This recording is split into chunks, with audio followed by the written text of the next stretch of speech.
আহমেদাবাদ স্টেডিয়ামে বিশ্ব রেকর্ড করলো ভাই টিম ইন্ডিয়া 96 রানে এক ঐতিহাসিক জয়লাভ করলো ভারত এবং বিশ্ব ক্রিকেটে শুধু নীলজাসি জয় জয় জয় জয়কার।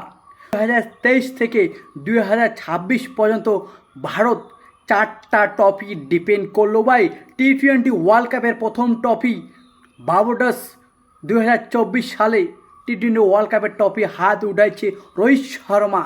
তারপর চ্যাম্পিয়ন ট্রফি 2025 এবং আজকে 2026 টি-20 ওয়ার্ল্ড কাপ সূর্যকুমার যাদব এবং 2026 টি-20 ওয়ার্ল্ড কাপের প্রেজেন্ট ট্রফি এক ঐতিহাসিক জয়লাভ করলো ভারত এবং ব্যাক টু ব্যাক দুইটা ট্রফি ডিফেন্ড করলো ভারত।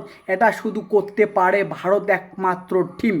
আজ পর্যন্ত কোনো টিম টি-20 ওয়ার্ল্ড কাপের ট্রফি ডিফেন্ড করতে পারে নাই ব্যাক টু ব্যাক। এটা করে দেখাচ্ছে শুধু ভারত, এটা শুধু ভারতেই পারে। এবং সবাই বলেছে আহমেদাবাদ স্টেডিয়ামে ভারত জিততে পারবে না, সেটাও করে দেখাচ্ছে ভারত। কিন্তু এই ম্যাচটার জিতার পিছনে সবচেয়ে বড় অবদান রয়েছে সঞ্জু স্যামসনের। কেন এই কথাটা বললাম? এই সঞ্জু কলকাতার ময়দানে 97 রান নাবাদ ছিল ওয়েস্ট ইন্ডিজের বিপক্ষে, সেখান থেকে শুরুবাত করেছে এই সঞ্জু। তারপরে মুম্বাইয়ের মাটিতে সেমিফাইনালে ইম্পর্টেন্ট 89 রান করেছে ভাই সঞ্জু। তারপরে আজকে দেখিয়ে দিল আহমেদাবাদ স্টেডিয়ামে সবচেয়ে হাইয়েস্ট স্কোর করেছে এই সঞ্জু 89 রান। ভাই কি আর বলবো, জিতার পিছনে সবচেয়ে বড় অবদান রয়েছে এই সঞ্জু। তাকে প্লেয়ার অফ দ্য সিরিজ দিয়েছে। হ্যাঁ, আজকেও সে হতে পারতো প্লেয়ার অফ দ্য ম্যাচ, কিন্তু না ভাই, জাসপ্রীত বুমরাহকে দিয়েছে। সবচেয়ে ভালো কাজ করেছে। সঞ্জু নিজেই বলেছে এটা আমার ট্রফি না, এটা হচ্ছে জাসপ্রীত বুমরাহ। বুমরাহ আজকে 4টা উইকেট নিয়েছে, বিশাল একটা ব্যাপার ভাই টি-20তে। তো সেটা করে দেখেছে জাসপ্রীত বুমরাহ এবং 15 রান দিয়ে 4টা উইকেট নিয়েছে। এবং ঈশান কিষান, তার কি সিজন যাচ্ছে ভাই, সে কিন্তু ভালো রান করতেছে প্রত্যেকটা ম্যাচে এবং এই ম্যাচ 94 রান করেছে এই ম্যাচ। তারপর অভিষেক শর্মা, তাকে স্লোগার বলা হয়েছে, কিন্তু অভিষেক শর্মাও দেখিয়ে দিল ভাই আমি স্লোগান না ভাই, মোহাম্মদ আমিরকে উচিত জবাব দিয়েছে এই অভিষেক শর্মা এবং 52 রান করেছে 19 বলে বিশ্ব রেকর্ড করলো। এবং পর শুভেম ডুবে ভাই আসছে কি রান করলো, প্রত্যেকটা ম্যাচে রান করতে হচ্ছে। 255 রান হয়েছে শুধু শুভেম ডুবের জন্য। কেন এই কথাটা বললাম?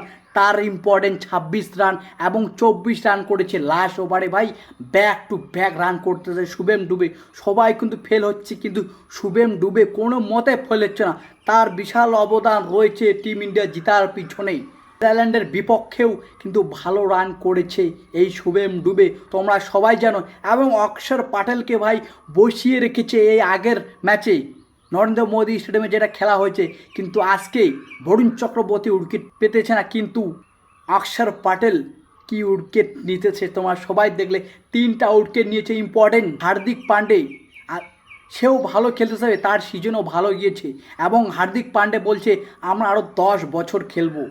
তো খেলুক ভাই, সবচেয়ে ভালো টিম ইন্ডিয়ার জন্য যদি খেলে।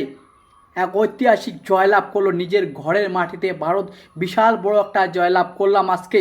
ভারত প্রথমে ব্যাটিং করে 255 রান করেছে এবং নিউজিল্যান্ড দ্বিতীয়তে ব্যাটিং করে 159 রান করে এবং 10 উইকেট হারায় ভাই। মাত্র 96 রানে ভারত জয়লাভ করে এই ম্যাচটা একতরফা লড়াই করেছে। ভারত এই ম্যাচটা একতরফা জিতলো।